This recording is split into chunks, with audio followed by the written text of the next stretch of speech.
శివా నారాయణ సమారంభాం వ్యాసశంకరమధ్యమాం అస్మదాచార్యపరంపరాం వందే గురుం పరంపరాం శ్రీకృష్ణం వందే గురుం పరంపరాం. ఓం విష్ణవే ప్రవిష్ణవే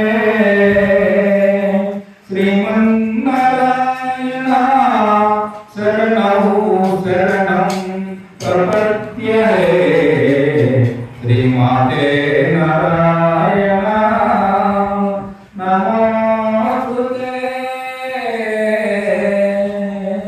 శ్రీమాతే నారాయణ నమోస్తుతే.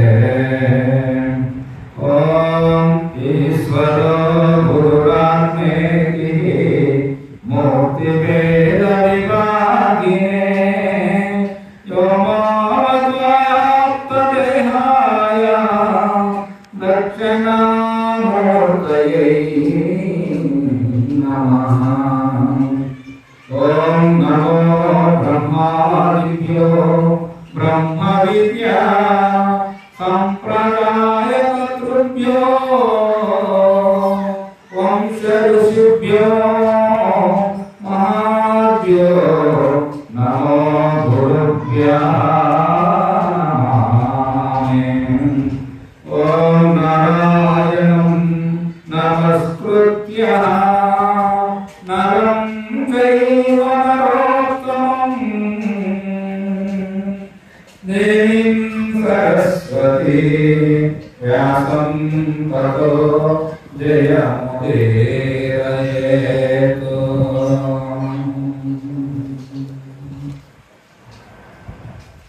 ఓం నత్య పూర్ణోవరాహం చ నరసింహం చ వామనః రామో రామం చ కృష్ణః బుద్ధాయ కల్కీరేవ చ బుద్ధాయ కల్కీరేవ చ.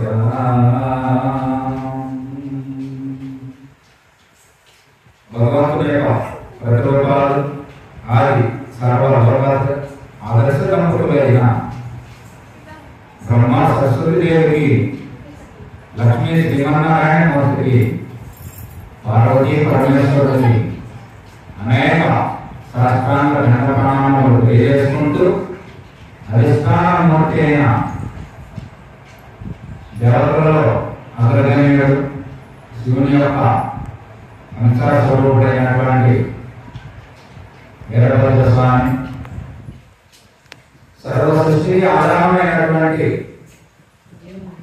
ఏ పరమాత్మ, ఏ పరాశక్తి, ఏ భగవంతుడు అని సర్వమానవులు సర్వదేవతలు అన్వేషించేటువంటి కాళీమాత అమ్మవారు, మరి ఆ పరాశక్తి స్వరూపిణి కూడా ఇద్దరు కూడా పార్వతీ పరమేశ్వరుడు ప్రకృతి పరమాత్మ స్వరూపంగా ఇద్దరు మన యొక్క వినయ గ్రామంలో కొలువు తీయడం అనేది దీన్ని చక్కగా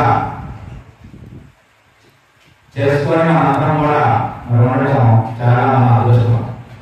ఎందుకంటే దైవం లేని చోటు లేదు, అందు ఇద్దరు లేదు, అన్ని చోట్ల ఉంటాడు.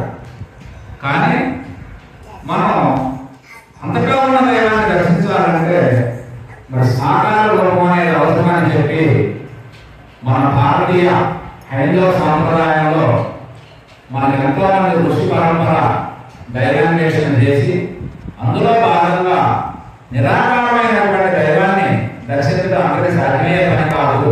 అందుకు కాబట్టి సాకార రూపం కావాలని చెప్పి మనకి ఈ దేవాలయ వ్యవస్థను చేసుకోవడం జరిగింది. అందుకే మనకి ఈ యొక్క సాకార రూపం ద్వారా మనం నిత్యం దర్శించేది నిరాకారాన్ని. మనం చెప్పుకోవడానికి విగ్రహాలను అనుకుంటాం, కానీ విగ్రహంలో ఉన్నటువంటి అంతరార్థాన్ని అంతరాత్మ అని ఈశ్వరో గురురాత్మైది మూర్తి భేద విభాగమే అంటే శివుడు ఆత్మగా ఉన్నాడు, గురు స్వరూపంగా ఉన్నాడు, పరమాత్మగా ఉన్నాడు. మూడు స్వరూపాలుగా ఉన్నటువంటి మూలమూర్తి ఏదైతే ఉన్నాడో ఆ పరమాత్మ యొక్క స్వరూపానికి సాకారం నిరాకారం రెండు రకాలుగా మన భక్తిలో మనకు అలవాటు. మన పెద్దలు మనకు అది ఇచ్చారు. మామూలుగా మనకు మొదటి కాలంలో మనం చేసుకునేటప్పుడు ఎప్పుడూ కూడా డైరెక్ట్ గా పోయి నువ్వు అంతటా ఉన్న దైవాన్ని చూడంటే అంతటా ఉన్న దైవాన్ని ఎలా చూడగలం? చూడలేదు. కానీ కొన్నాళ్ళు ఇట్లాంటి భక్తులు అందుకే మనం 9 రకాలని 9 భాగాల్లో విభజన చేసి చక్కగా మరి వాటిని మనకు అందించడం జరిగింది. అలా శ్రవణం, కీర్తనం, అర్చనం, వందనం, పాదసేవనం ఇట్లా ఆత్మనివేదనంతో మనకి 40 బతుకుమాలు పుడతారు. ఇట్లా మనం ఏదైతే సేవ కార్యక్రమం ఇందులో ఇవాళ సేవ చేసి స్వామికి తగ్గించవచ్చు. మన భక్తులు కొంతమంది ఉన్నారు, స్వామి వారికి సేవ చేసి ఏమీ తెలియదు. మనకి ఇక్కడ వచ్చి శుభ్రంగా ఊడుచుకోవడం, తుడుచుకోవడం, అయ్యే ప్రకారం లైట్ ఆడుకోవడం, వేసుకోవడం, ఇవన్నీ చూసుకోవడం, ఈ చెట్టు ఉంటే ఒక చెట్టు నాటుకోవడం, దాన్ని నీళ్ళు పోసుకోవడం, స్వామి వారికి గుడిలోకి మన అక్షర స్వామి అవకాశం ఉండదు. కానీ ఉంటే మనం శుభ్రంగా మనం చేసుకోవచ్చు. ఇవన్నీ శుభ్రం ఎంత సేవ చేసుకుంటాం అంత మంచిది. సేవ